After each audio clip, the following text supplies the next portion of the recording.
ओम सौराष्ट्रे सोमनाथं च श्रीशैले मल्लिकार्जुनम उज्जैन्यां महाकाल ओंकारममलेश्वरम परल्यां वैद्यनाथं च डाकिन्यां भीमशंकरं सेतुबन्धे दुरामेशं नागेशं दारुकावणे वाराणस्यां तु विश्वेशं त्र्यम्बकं गौतमी तटे हिमालये तु केदारं कुशमे सन्त शिवालय एतानि ज्योतिर्लिङ्गानि सायं प्रातः पठेन्नरः सप्त जन्म कृतं पापं स्मरणेन विनश्यति।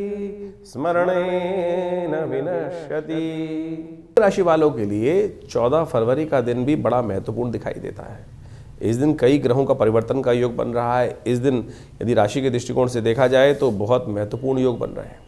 सूर्य परिवर्तन की तरफ जा चुके हैं और ये सूर्य का परिवर्तन आपकी राशि के दृष्टिकोण से जहाँ हुआ है वो बहुत विशेष योग लेकर आया है। ये सूर्य का परिवर्तन जिस प्रकार से हुआ है आपकी राशि के दृष्टिकोण से आपको समझना चाहिए ये कहीं ना कहीं आपके लिए एक महत्वपूर्ण योग बनाकर तैयार कर रहा है। सूर्य आपकी राशि के सम्मुख आके बैठ गए हैं और जितनी एनर्जी आपके अंदर आपको कमज़ोर लग रही थी पिछले 2-3 महीनों में, जो आपका मनोमस्तिष्क में विचार का कहीं ना कहीं आपके इंटरनल शक्ति का लेवल था वो कहीं ना कहीं थोड़ा कमज़ोर रहा होगा, उसमें एकदम ज़बरदस्त परिवर्तन का योग अब पूरी तरह से बनकर तैयार हो गया है। तो ऐसे में ग्रह नक्षत्रों के दृष्टिकोण से और भी परिवर्तन के योग बन रहे हैं। तो द्वादशी के दिन विशेष तौर पर आप मान के चलिए मंगल ग्रह भी ताकत में आता दिखाई दे रहा है। मंगल बहुत दिन से लगातार अस्त अवस्था में चल रहे हैं, उच्च के होने के बावजूद भी कहीं ना कहीं उनमें शक्ति कमज़ोर दिखाई दे रही थे, लेकिन अब सूर्य आगे निकल चुके हैं और मंगल महाराज स्वयं अपने नक्षत्र में प्रवेश करने का योग बना रहे हैं। ये कहीं ना कहीं आपकी राशि में एक समय है परिवर्तन का। सूर्य का परिवर्तन, मंगल की शक्ति को प्राप्त कर लेना कहीं ना कहीं आपके बाहुओं में पुनः एक नई शक्ति, नया कंट्रोल प्राप्त करने का योग बनता दिखाई दे रहा है। शनि महाराज का थोड़ा सा आपको इलाज लगातार करते रहना चाहिए, क्योंकि शनि का जो इस वक्त एक योग चल रहा है वो कहीं ना कहीं इस वक्त ढैया जो है आपके लिए बहुत शुभ नहीं है। तो जब भी शनिवार आए तो उस दिन अवश्य, इस बार तो शनि प्रदोष का योग भी बन रहा है, बहुत लंबे समय बाद शनि प्रदोष का योग बना है, तो कम से कम इस दिन विशेष तौर पर शनि को ठीक करने के लिए पीपल के पेड़ के पास जाके एक दिया अवश्य प्रज्वलित कर दीजिए या शनि स्तोत्र का पाठ कर लीजिए। वो आपके शनि के नेगेटिव प्रभाव, क्योंकि शनि महाराज जहाँ चल रहे हैं इन दिनों, वो आपकी तरक्की में भी, आपके सम्मान में भी, आपके पद में भी और साथ साथ आपके धन इत्यादि में भी कहीं ना कहीं कमज़ोर स्थिति को उत्पन्न करते दिखाई देंगे बार बार।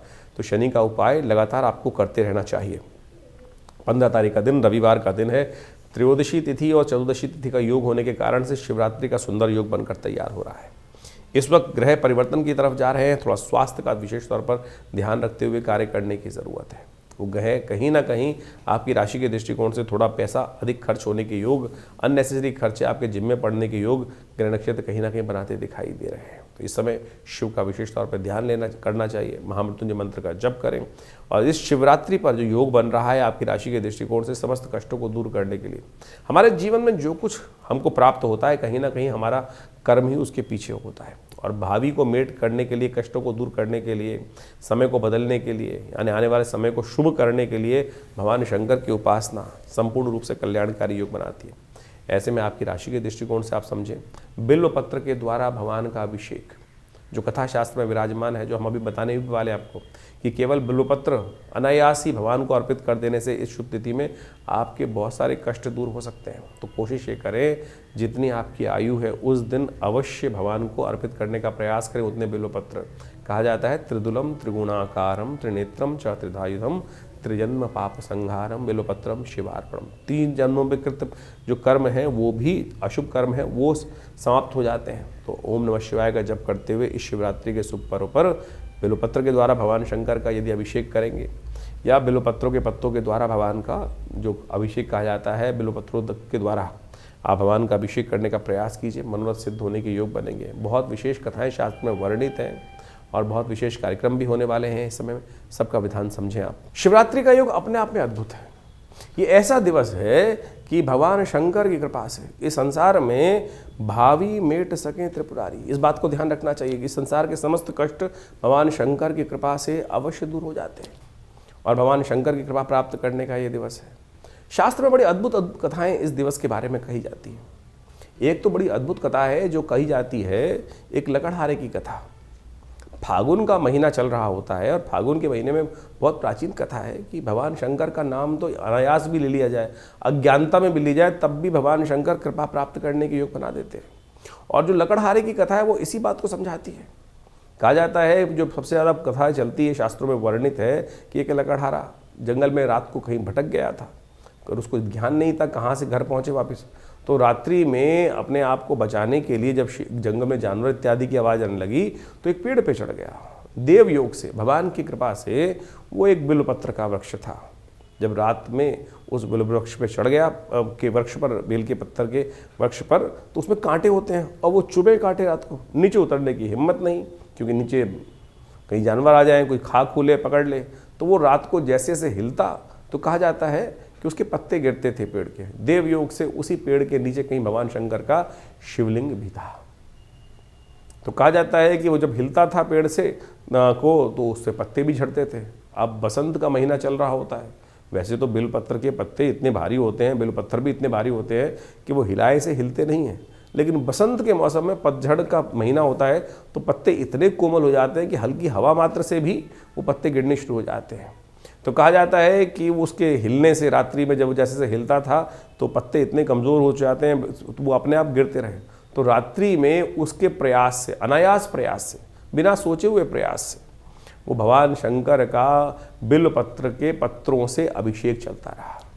सुबह प्रातः काल में जब भगवान शंकर ने स्वयं ही उसको दर्शन दिए और उससे वर मांगने को कहा, तो कथा का सार ये है कि भगवान तो अनायास ही प्रसन्न हो जाते हैं, और जो फिर श्रद्धा विश्वास के साथ भगवान की आराधना करेंगे तो उनके लिए तो क्या होगा। तो ये काल जो है सोने का नहीं है। चारों पहर, रात्रि में चारों पहर भगवान की सुंदर आराधना करने का अवसर है। तो अवश्य इस दिन श्रद्धा के साथ भगवान की, श्रद्धा के साथ जितने बढ़िया तरीके से पूजा कर सकते हैं, श्रद्धा से ब्राह्मणों को बुलाकर, योग्य पंडितों को बुलाकर, या स्वयं आप अपनी श्रद्धा के साथ वो भगवान का जो मंत्र आपको याद हो। सबसे श्रेष्ठ तो मानस पूजा है। आत्मा तुम गिरजामती सहचरा प्राणा शरीरम गृहम पूजा ते विषयोग भोग रचना निद्रा समाधि स्थिता। ऐसी स्थिति पहुँचें कि जो भ्रमण कर रहा हूँ वो भी लगे भगवान का भजन करते हुए घूम रहा हूँ, जो सो रहा हूँ वो मेरी समाधि हो जाए भगवान। ऐसी मनोस्थिति समझे, भगवान के पूर्ण समर्पण करके बैठे कि जो आत्मा अपने आत्म भाव में जाकर भगवान के मंत्र का जप करने का प्रयास करें, जो स्मरण कर ले वो भगवान का मंत्र बन जाए। ऐसी स्थिति में यदि भगवान की आराधना हो सके, देह आत्म बुद्धि का जो भाव है वो अलग हो जाए और सीधा जो मन है वो परमात्मा के श्री चरणों में लग जाए, तब जाकर ऐसी स्थिति में यदि एक बार भी भगवान का वो मंत्र आपके मुख से निकल जाए तो कहा जाता है कि भगवान की समस्त जो इच्छाएं हैं, व्यक्ति की इच्छाएं पूर्ण हो जाती हैं। वो लकड़हारे की कथा समझो, जब रात को शेर की आवाज़ आती होगी, जंगल जानवर की आवाज़ आती होगी तो डरता होगा। डरने में क्या होता है कि मन एकाग्र हो जाता है, उस वक्त तो केवल भगवान की स्थिति आती है, स्थिति भगवान की याद आती है, एकाग्रता आ जाती है। और उस एकाग्रता में जब श्रद्धा के साथ वो बिल्वपत्र की वर्षा भी हो रही थी भगवान शंकर के शिवलिंग पर, तो वो अनायास ही भगवान का नाम का स्मरण भी हो रहा था, तो और वो पुण्य भी जाग रहा था। तो पुण्य जगाने का ये सुंदर रात्रि का अवसर है। कोशिश करें इस समय में बड़ी श्रद्धा के साथ, बहुत बड़े बड़े मंत्र नहीं याद है तो कोशिश करें ओम नमः शिवाय का जप करने। पंचाक्षरी मंत्र है ओम नमः शिवाय। यदि त्र्यंबकम यजामहे सुगंधिम पुष्टिवर्धनम ये याद है त्र्यंबक मंत्र तो बहुत श्रेष्ठ रहेगा। एक बात और ध्यान कर लें, ये त्र्यंबक मंत्र है। हम त्र्यंबकम यजामहे सुगंधिम पुष्टिवर्धनम उर्वारुकमिव बंधनान मृत्योर्मुक्षीमामृतात्, ये त्र्यंबक मंत्र है, महामृत्युंजय नहीं है। महामृत्युंजय में तो वशिष्ठ जी के द्वारा बनाया गया मंत्र है। त्र्यंबक मंत्र जो है, जो त्रिवृत जो है, जो कहा गया है त्र्यंबकम यजामहे, मैं उस 3 नेत्र वाले भगवान की आराधना करता हूँ, उनको स्मरण करता हूँ जो इस संसार में मेरे को ज्ञान प्राप्त करने का योग बनाए। त्र्यंबकम यजामहे सुगंधिम पुष्टिवर्धनम, इस संसार में, और जब मैं संसार में, मेरे को संसार का वास्तविक ज्ञान हो दे।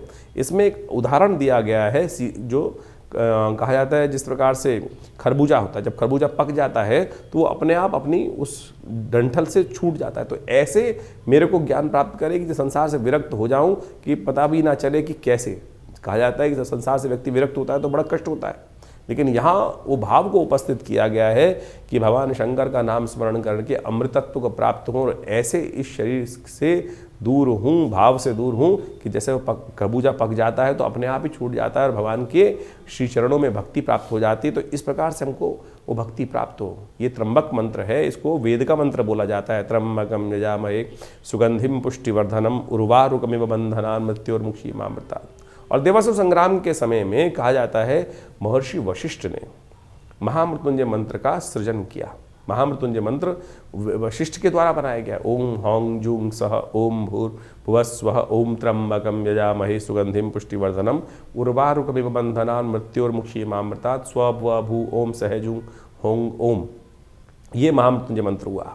बड़ी श्रद्धा से इस मंत्र का श्रवण करने से कहा जाता है कैसा ही शरीर कष्ट हो, स्वास्थ्य का कष्ट का योग हो, जीवन में कुंडली में ऐसा योग बना हुआ या देव योग से कुछ ऐसी स्थिति बन गई कि संसार में कुछ ऐसा रोग हो गया, तो तब श्रद्धा के साथ इस महामृत्युंजय मंत्र का सानिध्य लेने से भगवान की कृपा से शारीरिक भयंकर से भयंकर शारीरिक कष्ट भी जीवन से दूर होने का योग बन जाता है। तो अवश्य इस पुण्य काल में शिवरात्रि के दिन यदि श्रद्धा के साथ जितना समय हो उसमें अवश्य इस किसी भी मंत्र का जप करते हुए आप भगवान का अभिषेक, दुग्धाभिषेक, जलाभिषेक, गंधोदक से, इच्छू रस से, जैसे जैसे मनोकामनाएं उसको पूर्ण करने के लिए व्यवस्थाओं का पालन करते हुए चीज़ों को करने का प्रयास कीजिए। मनोकामना से श्रद्धा से पूर्ण करने जो कर्म किया जाता है वो भगवान की कृपा से मनोकामना सिद्धि का योग बनाता है।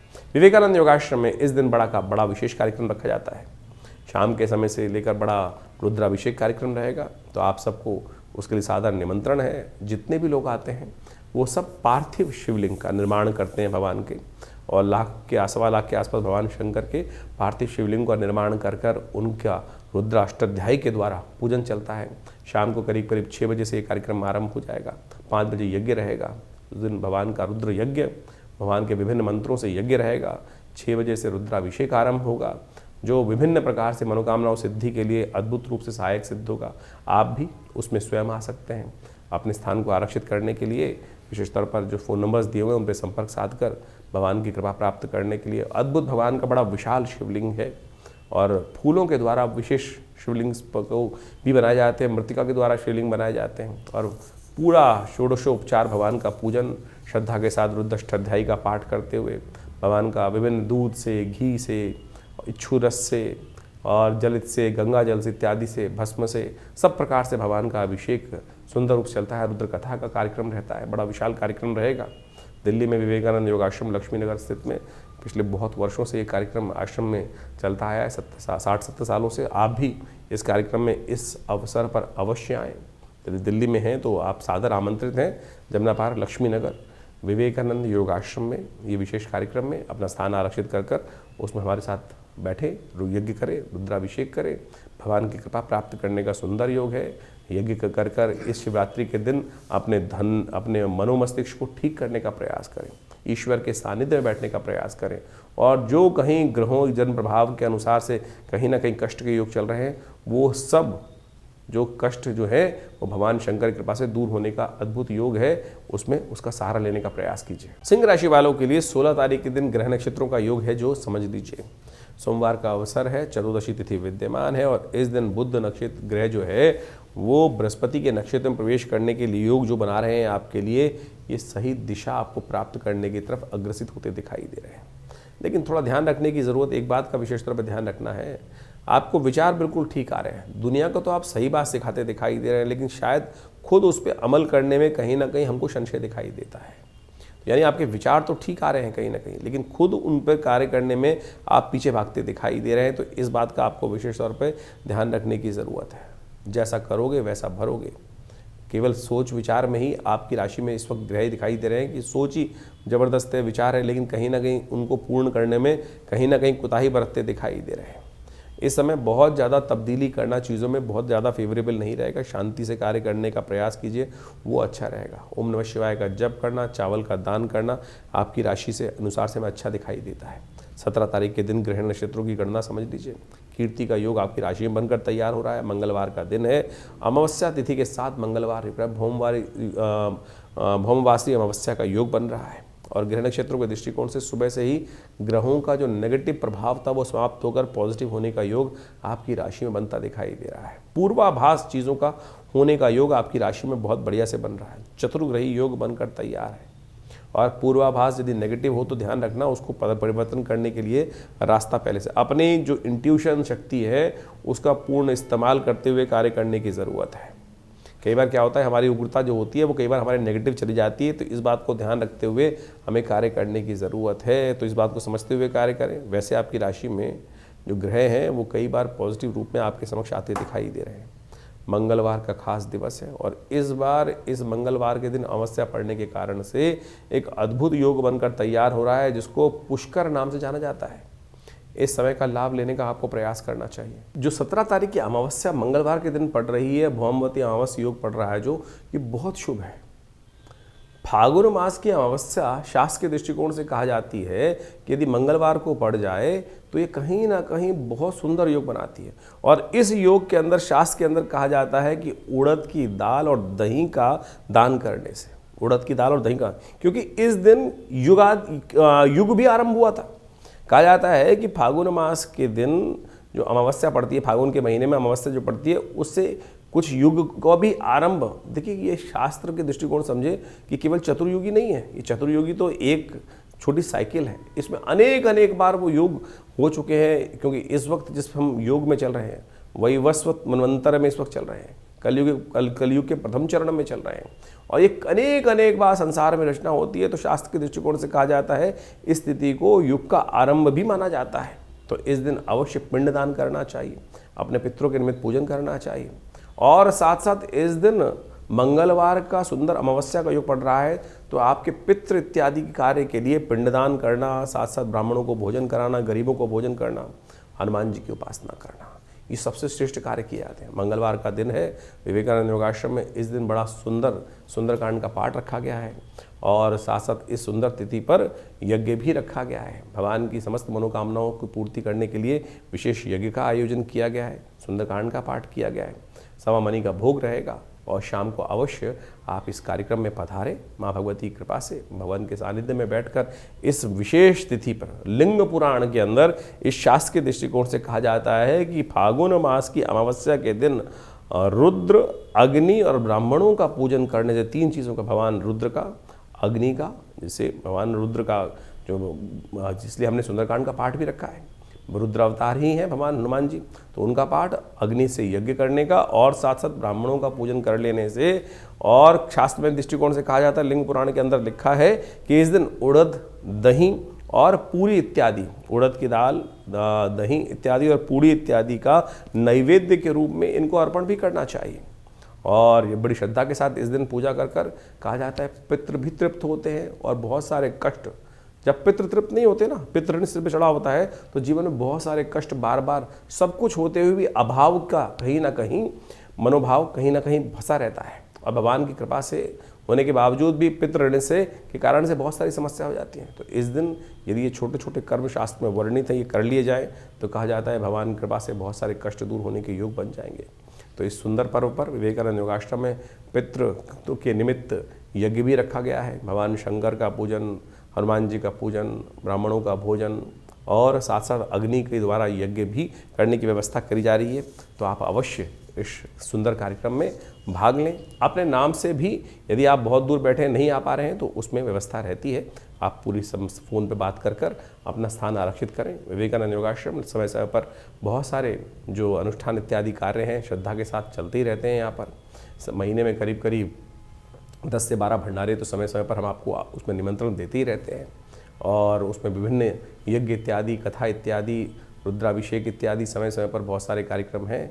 तो इस 17 तारीख को विशेष कार्यक्रम में आप सब सादर आमंत्रित हैं। भगवान की कृपा से ये बहुत पुण्य का पर्व है। इस दिन छोटे छोटे कर्म माँ भगवती की कृपा से कष्ट को दूर करने के जीवन के में योग अवश्य बनाएंगे। सिंह राशि वालों के लिए 18 तारीख का दिन ग्रह नक्षत्रों के दृष्टिकोण से क्या योग बना रहा है जान लीजिए।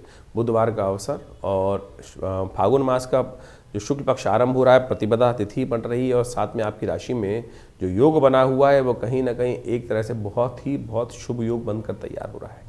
इस शुभता का पूर्ण लाभ तब मिलेगा कि जब आप थोड़ा सा अपने आप को बैलेंस करके चलोगे, क्योंकि इस वक्त आपकी राशि में कई बार ऐसा योग भी बनता दिखाई दे रहा है कि सब स्थितियां बहुत अच्छी हैं, लेकिन आप कहीं ना कहीं उस स्थिति से भागते दिखाई दे रहे हो। भागिए मत, रुकिए, विचार कर कई बार क्या होता है कि हम चीज़ को हम प्राप्त करना चाहते हैं, उसके पास पहुंच जाने के बाद कहीं ना कहीं थोड़ी सी बात कुछ होती है, हम ही उसके कारण होते हैं और हम पे हमारे हृदय के अंदर तक आघात होता है और हम फिर सब कुछ चीज़ों को लात मारने का प्रयास करते हैं। ऐसी स्थिति मत कीजिएगा। बड़ी मुश्किल से चीज़ें आपके लिए कंट्रोल करने की तरफ स्थितियाँ बढ़िया है, आपके लिए पॉजिटिव है। उग्रता ना करें, बहुत ज़्यादा उग्रता इन दिनों कहीं ना कहीं, क्योंकि सूर्य परिवर्तन होने के साथ साथ आपके जीवन में थोड़ी उग्रता भी आपको परेशान करने की योग बना सकती है। तो उग्रता त्यागने का आपको विशेष तौर पर प्रयास करना चाहिए। धीरे धीरे चीज़ों को समझते हुए कार्य करेंगे तो अच्छा रहेगा। ऐसे में दूध का दान करना आपकी राशि में बड़ा सुंदर योग बनाएगा। तो दूध का या जल का दान भी आप सामर्थ्य के अनुसार से करेंगे। तो जल का दान तो यथेच मात्रा में है। भगवान कहा जाता है ना, पत्रम पुष्पम फलम तोयम यो में भक्त प्रचति। तो कहीं और नहीं तो भगवान के मंदिर में ही जाके जल का दान कर दीजिए, दूध का दान कर दीजिए। वो आपके लिए बड़ा श्रेष्ठ योग बनाकर तैयार कर रहे हैं। 19 तारीख का दिन बृहस्पतिवार का अवसर है, द्वितीया तिथि विद्यमान है और इस दिन ग्रह नक्षत्रों का जो योग जो बन रहा है, परिवर्तन का योग बन रहा है। ध्यान रखना, थोड़ा सा इमोशनल सेटबैक होने का योग बन सकता है। सुबह तो बहुत अच्छी दिखाई देती है, लेकिन जितनी उम्मीद आपने कर रखी थी शायद वो आपके चीज़ों को डिले करने के कारण से, थोड़ा सा उग्रता एग्रेसिव होने के कारण से वो चीज़ें उतने रूप में हो नहीं पाएगी और शाम को कहीं ना कहीं कोई इमोशनल सेटबैक जिसको बोला जाता है ना, वो आपको झेलना पड़ सकता है। ध्यान रखिएगा। फिलहाल दूज है, इस दिन विशेष तौर पर भगवान की कृपा प्राप्त करने के लिए थोड़ा भगवान का भजन करें, आनंद भाव से चलें। भगवान कृष्ण का सुंदर स्तवन संपूर्ण मनोरथों को सिद्ध करने का योग बनाएगा। जो फिलहारा दूज है ना, वो एक अद्भुत अनसूत साया माना जाता है भारतीय संस्कृति में।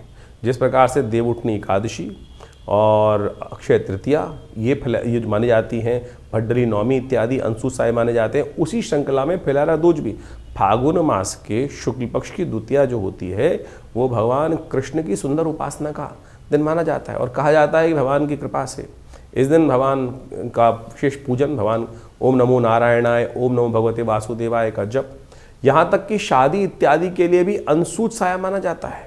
मकान का आरंभ भी करना हो, कुछ भी करना हो, यदि कोई मुहूर्त और ना निकल रहा हो तो इस समय तो ग्रहों की स्थिति बड़ी अच्छी है। शुक्र भी उदय होकर बैठे हैं, बुध भी उदय होकर बैठे हैं। तो आप इस सुंदर तिथि का लाभ, कुछ भी कोई मुहूर्त करना हो तो इस तिथि का अवश्य लाभ लेने का प्रयास करें। 19 फरवरी का दिन अपने आप में एक बहुत शुभ अनसूत साया है। किसी भी चीज़ को करने से उसका रिजल्ट अवश्य आपको पॉजिटिव मिलने के योग बहुत सुंदर तरीके से बनते दिखाई देंगे। तो इस स्थिति में कोई भी कार्य आरंभ करना हो तो अवश्य उस स्थिति का लाभ लेते हुए कार्य करें। 20 तारीख का दिन शुक्रवार का अवसर है, तृतीया तिथि विद्यमान है फागुन के शुक्ल पक्ष की। और ऐसे में ग्रह नक्षत्रों के दृष्टिकोण से ग्रहों का योग जो है वो सेवा से मेवा प्राप्त करने की योग बनाता दिखाई दे रहा है।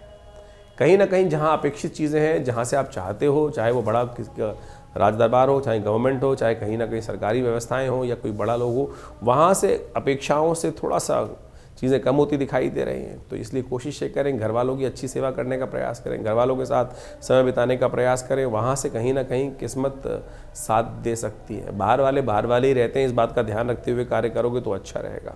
कहीं ना कहीं बहुत ज़्यादा जिनसे उम्मीद करते हुए कार्य करने हैं, वहाँ से कहीं ना कहीं धोखा मिलने के योग आपकी राशि में बनते दिखाई दे रहे हैं।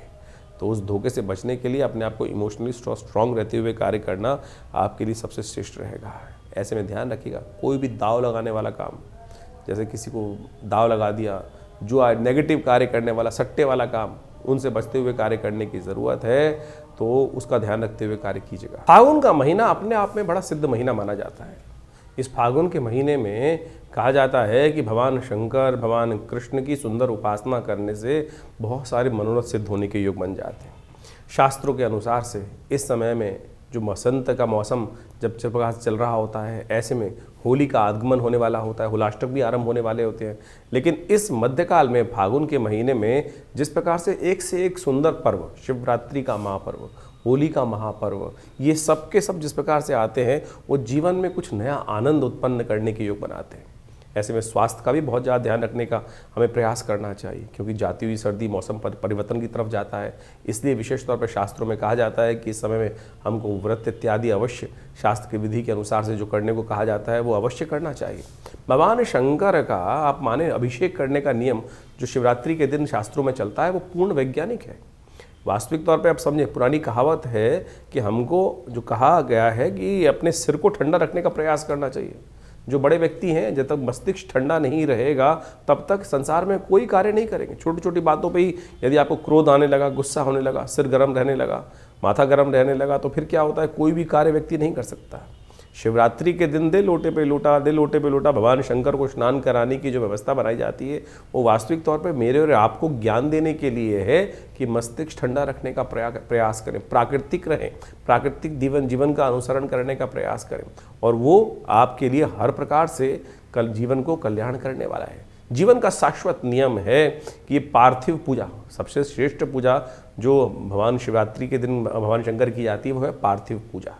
मिट्टी का ही बनाया हुआ शिवलिंग, मिट्टी के द्वारा ही उनका जो पार्थिव शिवलिंग का निर्माण कर उनकी पूजा करने की जो व्यवस्था चलती है वो वास्तविक तौर पर जीवन के एक ऐसे निर्णय को, एक ऐसे सत्य को हमसे के साक्षात हमें दर्शन कराती है कि जिस मिट्टी से बनते हैं उसी में मिल जाते हैं और वही उसमें मिल जाना है। किस लिए इतना सारा जो संसारिक में माया में लिप्त होने का हम प्रयास सोचते हैं करने का। जीवन में बहुत सारे लोग भागते चले जाते हैं, आए थे हरि भजन को ओटन लगे कपास। इस शाश्वत सत्य को हमको समझने का प्रयास करना चाहिए। इसलिए भारतीय संस्कृति में कहा जाता है कि सबसे श्रेष्ठ जो पूजा है शिव की पार्थिव पूजा, मानस पूजा ही सबसे श्रेष्ठ कहा जाती है। तो ये शिवरात्रि के पर्व और अनेक जो पर्व इस समय उपस्थित हैं उन सबके द्वारा जीवन में कल्याण का मार्ग प्रशस्त हो, इसलिए हमें इस सिद्धांत को समझना चाहिए। एक और हमने पर्व आपको बताया, विजया एकादशी, जो विजय को देने वाली एकादशी है।